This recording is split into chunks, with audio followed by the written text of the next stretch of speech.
Fue un momento muy desagradable.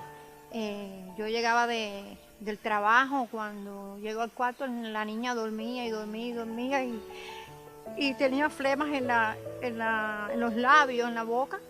Salí con, salí con ella para el hospital y allí me dicen que todo parece indicar que tomó pastillas bueno, como yo vi las pastillas un sobrecito de pastillas allí en la coquetica que tiene al lado, pero bueno, al llegar al hospital todo parece indicar que era eso.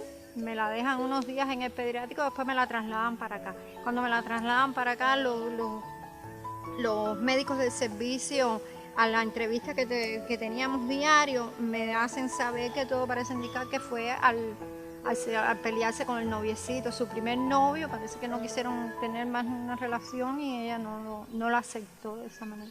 Muchas veces existe la tendencia a confundirle el suicidio con el intento suicida o con la conducta suicida. La conducta suicida, que es lo que engloba todo, viene siendo ese acto humano de acabar con la propia existencia, o sea, de autolesionarse las personas.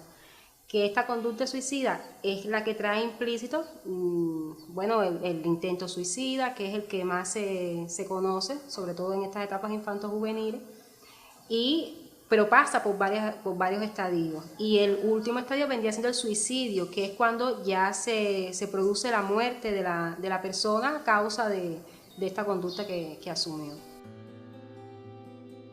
Según la Organización Panamericana de la Salud, los suicidios e intentos suicidas han ascendido de forma indiscriminada en los últimos años a nivel mundial. Diversos estudios consideran que aproximadamente 1 millón de personas se quitan la vida, lo que representa estadísticamente una muerte por minuto. Se conoce además que por cada suicidio que ocurre existen de 10 a 20 más intentos frustrados. En los adolescentes, entre los factores de riesgo, bueno, la edad, que es el primer factor de riesgo, porque la adolescencia todos sabemos que es una etapa de muchos cambios, que eso hace que los adolescentes sean un poco más susceptibles o propensos a asumir este tipo de conductas porque son impulsivos, porque tienen tendencia a tener baja tolerancia a las frustraciones e incluso cierto grado de hiperreactividad a determinados estímulos que los hacen más propensos a asumir estas conductas.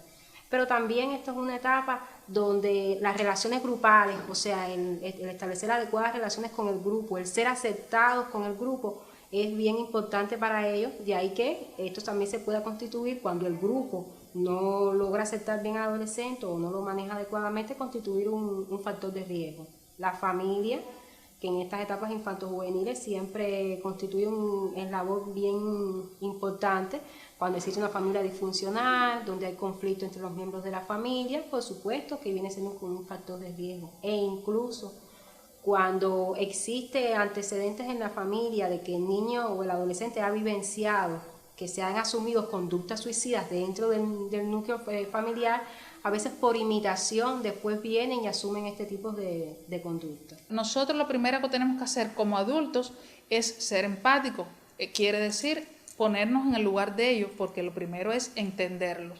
Para ellos cosas simples se pueden convertir en grandes problemas, como por ejemplo las dificultades en el grupo, las rupturas de pareja, cuando reciben por parte de los padres regaños que para ellos creen que son injustos o exagerados, cuando a veces incluso son víctimas de bullying, en la escuela se ríen de ellos, le dicen cosas, o que tengan un fracaso en cualquier otra esfera de la vida. Eso de forma general pues los desestabiliza emocionalmente, y repito, porque son características propias que tiene la adolescencia. Por eso los padres, los maestros, debemos conocer mucho cuáles son las características de la adolescencia propiamente dicha.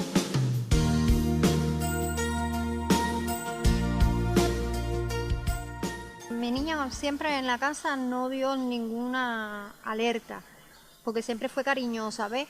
Después lo que pasa es que al ya llegar a la adolescencia, donde se reunía con sus compañeros, donde conoció a su noviecito, bueno, ya su primer novio, y ya ahí fue cambiando el comportamiento a nosotros los padres, ¿ves?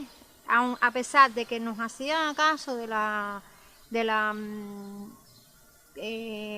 como decirte, de las conversaciones como madre que tenía con ella, siempre le estaba buscando la oportunidad de cómo verse con su noviecito, de cómo no asumir algunas de las cosas y consejos que uno le fue dando. Entre los cambios que siempre le decimos a las familias que deben estar bien alertas para identificar, es tan bueno el hecho de que el adolescente comienza a preocuparse excesivamente por la muerte, o sea, comienza a hablar acerca del tema de la muerte y lo que representa la muerte.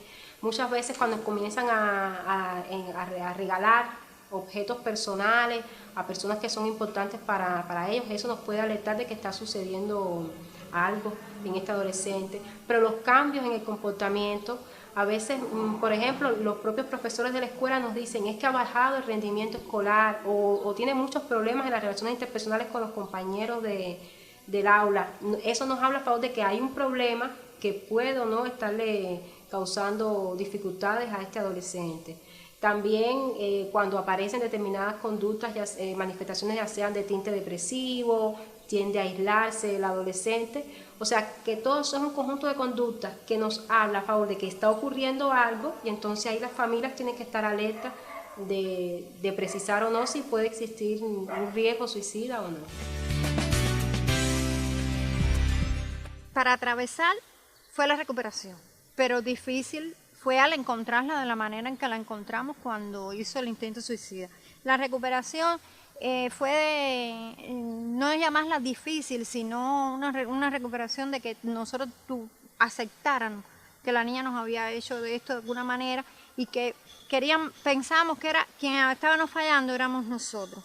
A las entrevistas con los médicos, que tenemos mucho que agradecerles, nos fueron dando siempre las recomendaciones de cómo ir enfrentando la situación con la niña. La niña se fue recuperando. Ella es una niña que hace como 3 años que hizo este intento suicida, y ha sido una niña que ha ido enfrentando los obstáculos que se le han presentado más adelante después de esto, pero siempre uno tiene el miedo y como digo yo, y siempre va a ser difícil para uno porque uno tiene miedo. El tratamiento para la conducta suicida va a depender, de la evaluación que nosotros le realicemos al paciente, si existen alteraciones en la esfera psicológica o no en este adolescente que asumió esa conducta, y ahí se determina si necesita tratamiento psicoterapéutico o en algunos casos necesita tratamiento psicofarmacológico. Posteriormente, aquellos son egresados. En el país existe el Programa Nacional de Atención a la Conducta Suicida. O sea que todos los adolescentes que cometen una conducta suicida entran dentro de este programa, de ahí que lleven seguimiento en todas las áreas de salud, como mínimo durante 1 año completo. Yo pienso que una de las cosas que uno como padre debe tener pendiente y estar ocupado, además de estar ocupado, preocupado, es qué está haciendo nuestros niños, con quién andan nuestros hijos, qué llevan en sus bolsos, porque yo nunca pensé que mi hija fuera a tener pastillas de ese tipo en la casa, porque en la casa no las había, ¿ves? Y entonces creo que además de eso es conversar mucho con los muchachos. A veces yo después de esto tuve la amarga experiencia que me dio aquello de que tenía que estar más pendiente de la niña, pero además de pendiente de la niña, tenerle más confianza a la niña, ir conversando con la niña para ver cuál es el camino por el cual ella va y está transitando, y cuando la veo triste, llegar y conversar, ¿por qué estás triste? A veces nos dedicamos tanto al trabajo que nos olvidamos por qué la niña no comió. No es porque no tenía hambre o es porque está transitando por algún problema.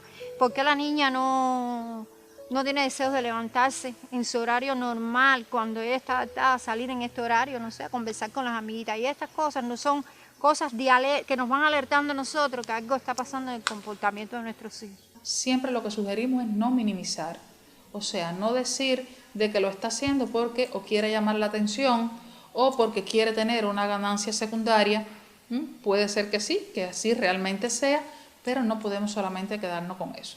buscar ayuda especializada que, repito, puede ser aquí en el servicio o a través de la red del servicio, o sea, de los servicios de salud mental que están distribuidos en todos los policlínicos y áreas de salud, que en todos existe un psiquiatra infantil. Y ahí les pueden orientar y ayudar y ver qué es lo que está sucediendo en ese momento.